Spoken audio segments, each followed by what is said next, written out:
Assalamualaikum warahmatullahi wabarakatuh. Saya Muhammad Bahaki dari Prodi IAD A. Di sini saya akan memaparkan mengenai temanya itu penyempurnaan ortografi Al-Quran. Bahwa ortografi lama yang digunakan dalam salinan-salinan Al-Quran memiliki makna yang penting untuk sejarah teks kitab suci tersebut. Dari bentuk ortografi inilah yang nanti akan memunculkan ortografi baru yang akan dikembangkan oleh para generasi-generasi Islam berikutnya.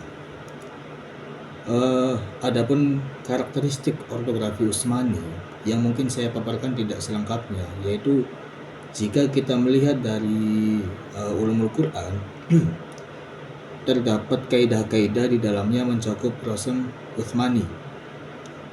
Kaidah tersebut antara lain adalah hadful harfi, ada pembuangan huruf, ziyadah huruf, ibdal huruf, penulisan hamzah, fasul wal wasul.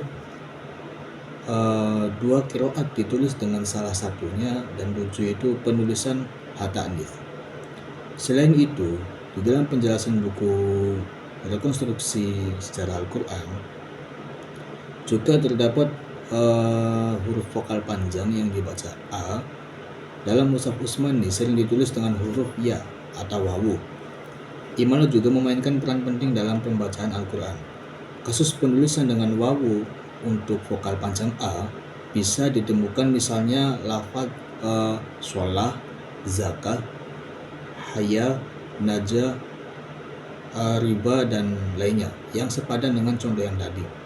Ketika yang memiliki huruf hamzah, terkadang pengungkapannya berubah, terkadang lagi diartikulasikan sebagai konsonan penuh. Dalam ortografi lama ya, hamzah jarang diartikulasikan, bahkan dalam kebanyakan kasus dihilangkan atau diganti dengan huruf ya atau wawu. Yang paling populer adalah penghilangan hamzah dalam lafaz korona, dan pada lafaz itu alif dijadikan sebagai huruf vokal. Karakteristik penulisan lain yang menonjol adalah penyingkatan atau reduksi lafaz, seperti yang terdapat dalam lafaz nunzia menjadi najah yang terdapat dalam surah Yusuf ayat 10. Penulisan lafaz tersebut ya seutuhnya sebelum direduksi bisa dilihat dalam karyanya Imam Al-Mahali dan As-Suyuti, yaitu tafsir Jalalain. Nah, di situ masih utuh lafadznya tuh. Dalam penulisan sejumlah konsonan yang diartikulasikan dalam bunyi desis, terdapat sejumlah ketidakberaturan di mana dalam kasus-kasus asimilasi terjadi pertukaran konsonan, seperti dalam kasus bacaan waya besubu, di mana konsonan sin menggantikan son. Hal lain yang patut disimak adalah pengubahan artikulasi akhiran kelima di penghujung ayat yang sebagian besar dilakukan secara tertulis, tetapi aturan ini tampaknya tidak diterapkan secara konsisten.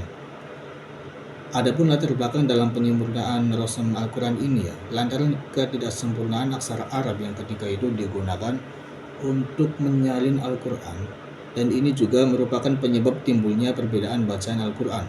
Pada masa itu, penulisan belum ada yang namanya titik pada huruf atau disebut juga diakritis. Juga belum ada tanda baca seperti fathah, kasroh, sukun.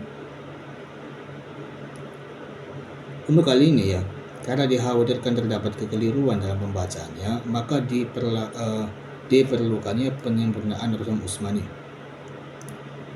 Penyempurnaan dilakukan pada masa Muawiyah bin Sufyan.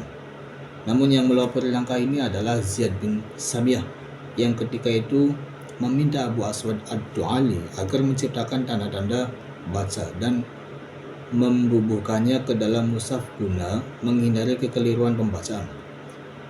Awal-awal Imam Ad-Du'ali itu tidak langsung mengabulkan permintaannya, soalnya seperti yang dilakukan pada sahabat Abu Bakar itu dikhawatirkan melakukan tindakan yang bid'ah.